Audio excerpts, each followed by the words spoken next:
Hello and welcome to the Cardiac Cats YouTube channel. I'm your host, Jacob Shorba, and we're back again because the Jacksonville Jaguars have started announcing some of their interview requests here. So we're just going to go through these five candidates that have been announced. There might be more that get added to the list. It sounds like that will be the case. So perhaps we'll update it later. But for now, the Jacksonville Jaguars are set to interview Chad Alexander, Brandon Brown, Trey Brown, Ian Cunningham, and Mike Greenberg. So, four of these candidates are assistant general managers, while Trey Brown is a senior personnel executive with the Cincinnati Bengals. So, I'm not going to spend a crazy amount of time talking about all these candidates. I'm mainly just going to go through and kind of talk about their history, where they've been, just give a little bit of insight. So, first one I'll start with on this list is Chad Alexander, and yes, I did pull up his LinkedIn. I don't think he even has like a wiki page, so I was trying to find like his experience and stuff. And as you can see, he was with the Baltimore Ravens, super long time. Started as a player personnel assistant, did that for 4 years. Eventually became an area scout, and then spent the last half of his tenure for a decade as the assistant director of pro personnel. So the thing to me, I think the only thing that kind of stands out here, it's a good organization to be with, right, in the Baltimore Ravens. But you are in an assistant role for a super long time without really moving up. And that's for pro personnel. That's not like assistant general manager or that sort of thing.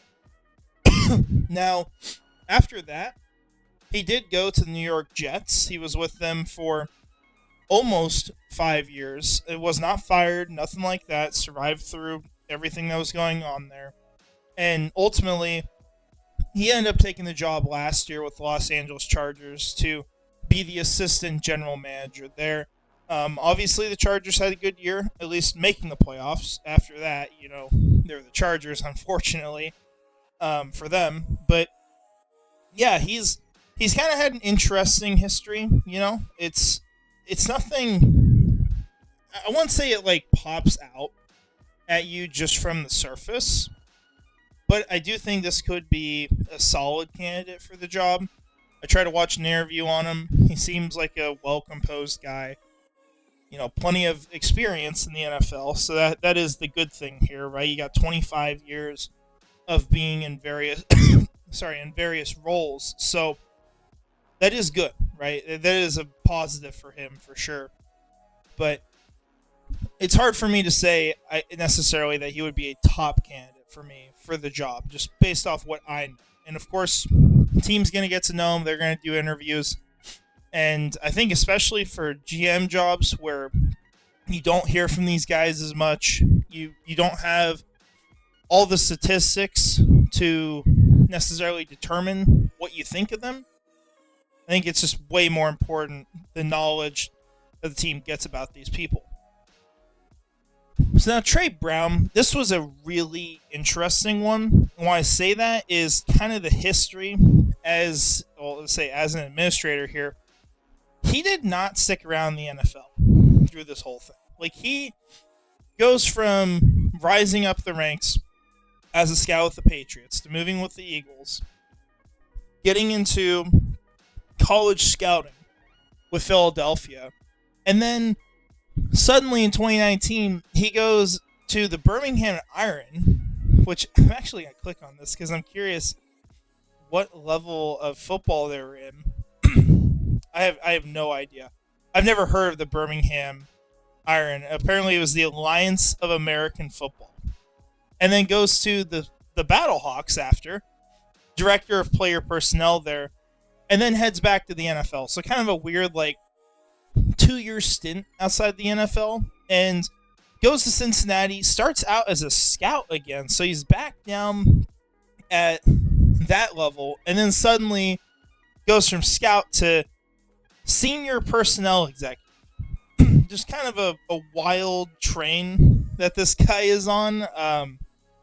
Very, very bizarre history to me. I don't know if I've seen anyone with a history like that interviewing for the GM job with any of these teams. But ultimately, like, you're coming from, I think, still a solid background. Like, these are good teams to have been with. You were with the Patriots during the Brady era. The Eagles, of course, have been a really good team to get experience from. And we've got even two more candidates on here who had experience with the Eagles, and they all would have been on that team, I think, at the same time at one point. And then the Cincinnati Bengals, I think they have done a solid job with their roster building. However, they've also had some issues in the draft. They've had some misses. And so, ultimately, like, this is not one that moves me a ton. It's kind of a normal interview to me, kind of a normal candidate. But nothing that really stands out too awfully much. And then, I'm not going to spend a ton of time on the next three because we have talked about them more extensively beforehand. If you guys want to go watch that, go back on the channel. We had potential general manager candidates for the team. That was a big video we recorded, I think it's 2 weeks ago almost now, a week and a half. So you can find that, and we'll talk about these three guys there as well. But Mike Greenberg, he has been with the Buccaneers for quite a while. You see he's going into his 15th season, which I'm assuming this is the season that just ended. And he has been the assistant general manager for 2 years. The first question, of course, is if Mike Greenberg actually takes this interview and what the Bucs do about it. Because honestly, like, with how much of a meltdown that team has had over the whole Liam Cohen situation, I would just not be shocked to see anything happen here. Just being honest. So it'll be interesting to see what happens with that.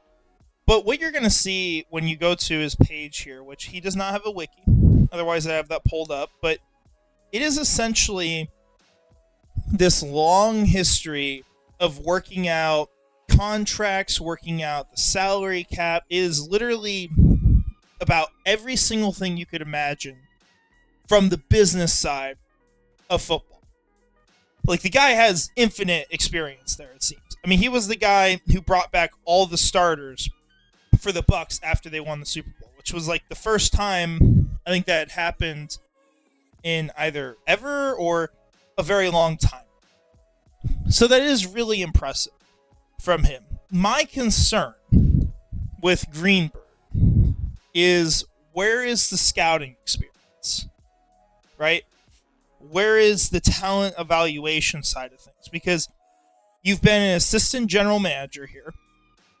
Before that, not sure if it actually shows what he was. Okay, he was a vice president of football administration. It's all administration. Okay? Like, there's no scouting history with this guy. So what are you going to be able to offer from a talent evaluation standpoint? Because essentially your job, at least the way I would understand it, is you get told the team wants this guy, or they ask you, how much is this going to cost, or what can we afford, and you give them the numbers. And you set that all up. And you're great at that side of the job, but what do you offer as far as building the roster and finding the right players to pay? That would be my concern, because if he doesn't have anything in that regard, who does? Who would be on the team that has that? You have to then probably bring in a director of player personnel, something like that, someone who would have a huge say in things. It would almost be like having two general managers on the team. So that's kind of my concern here. He is very qualified for what he does, but I just don't see him going past that, because you've kind of only mastered half the job and the other half you haven't done. And in my personal opinion, I think it's way more valuable to be able to evaluate talent than to be able to work out like the salary cap. It's my personal opinion. I think one's a lot harder to learn than the other, but I also say that as a 24-year-old who's, tried to research this stuff for like 4 years at this point. So, I don't have the full perspective that they do. But our last two candidates here, these would probably be the ones I think are the most likely right now. It sounded like if Ian Cunningham wants this job, he could have it. That's everything we were getting told.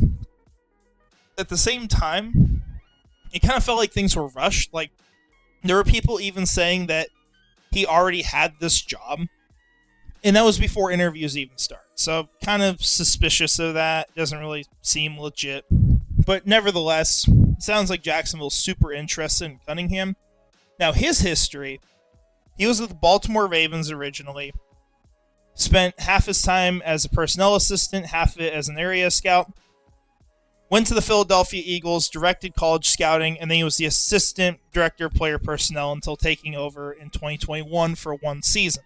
So really good time to be with Philadelphia, and definitely, a lot of success taking place over there during that period that he was a part of, a very big part of. And then Chicago, you head over there in 2022 with Poles. He's obviously been very coveted because Brian Poles is, I would say, looked at as a good general manager. Now, I have my opinions on that. I think Ryan Poles is very good, usually, when it comes to, negotiating trades, right? Or, trading draft picks. You always think of the Carolina-Chicago trade where Chicago got this huge haul and then Carolina seemingly lost the trade. And then, you get your quarterback out of it, and Caleb Williams, you get the first overall pick the next year because it looks like a masterclass. And I think Ian Cunningham gets a lot of hype because he's been a part of that too. But even putting that aside, I do think this is someone who has had plenty of experience. I do think he's qualified for the job. I just question how much of this is him being a part or being the assistant to the guy who pulled off what was seen by most as like one of the best trades in recent years for a team. One of them, I will say, because there are some other ones you could argue as well. But that's kind of my thoughts on him. I do think he's a good candidate, though. I would not put him in the group I did with the first guys we talked about. But ultimately, I don't know if he's a great candidate. Now, getting to our last guy, and if you follow me on Twitter, you know this is the guy I would like to get for the job. I'm not going to go too crazy here, spend like a 15-minute rant on it. But Brandon Brown, he's the assistant general manager for the New York Giants, and that's going to scare people right off the bat. Because you're like, New York Giants? The Giants suck. Why would we want anyone from there?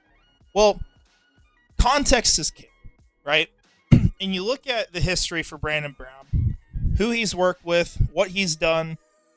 He's another guy, worked with the Philadelphia Eagles, came up as a scout through the ranks, ultimately was the director of pro scouting for the Eagles for 2 years, became the director of player personnel for a year, and then went to the New York Giants. So much of the reason why I like Brandon Brown is from what you see when you watch interviews or you see a press conference or if you went and watch Hard Knocks, right? How does the guy do his job? How does he handle himself? What's important to him? I think a lot of the issues that we've had in Jacksonville are things that he's kind of hit on at times in interviews. You may talk about, for example, the infighting between the coaching staff and the front office, right?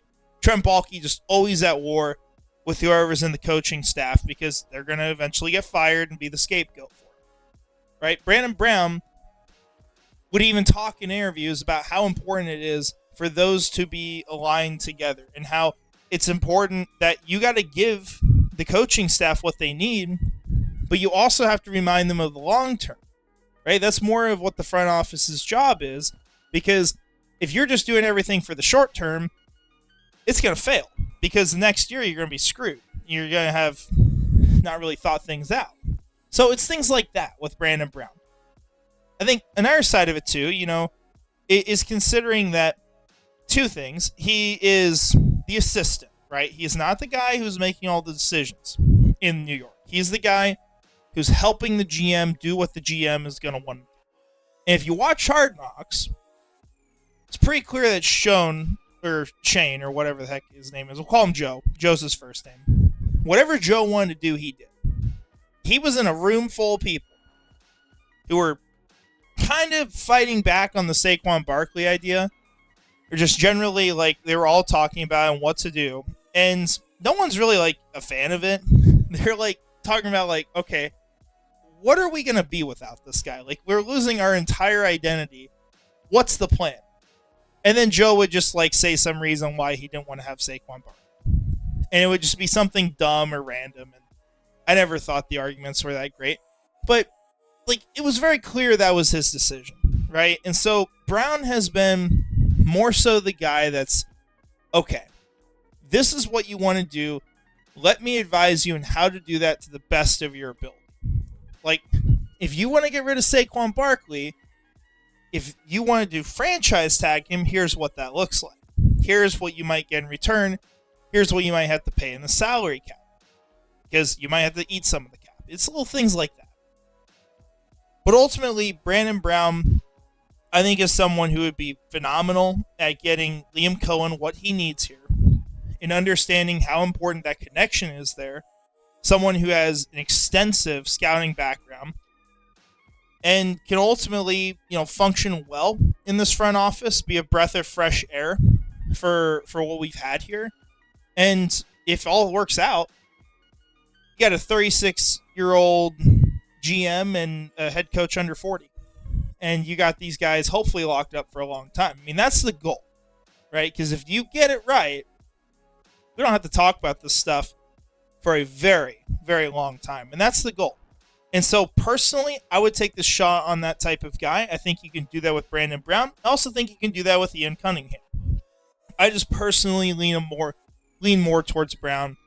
And I think he's going to do really well during the interview process. I would say right now, look, there's 5 candidates. There'll probably be more.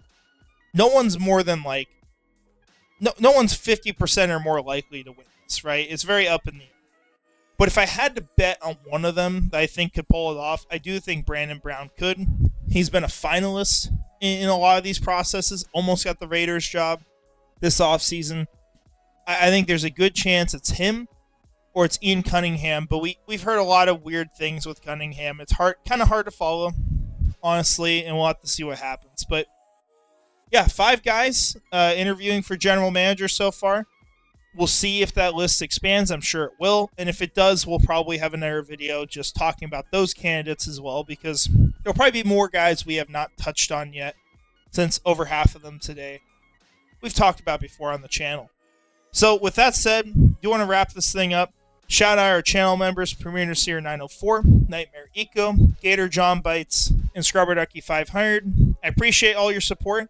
Let me know in the comments who you would prefer as the general manager, why you would, and we'll see you in the next video. I think this is going to be out, either I'm going to put this out right now or Tuesday. So you'll probably have the mock draft out for tomorrow, and then Wednesday there'll be a video out regarding the Evan Ingram situation and kind of talk about that and how he fits into the offense for the Jaguars with Liam Cohen. So that's the plan. But with that all said, appreciate y'all watching. Hope you have a great rest of your day. And finally, go Jags.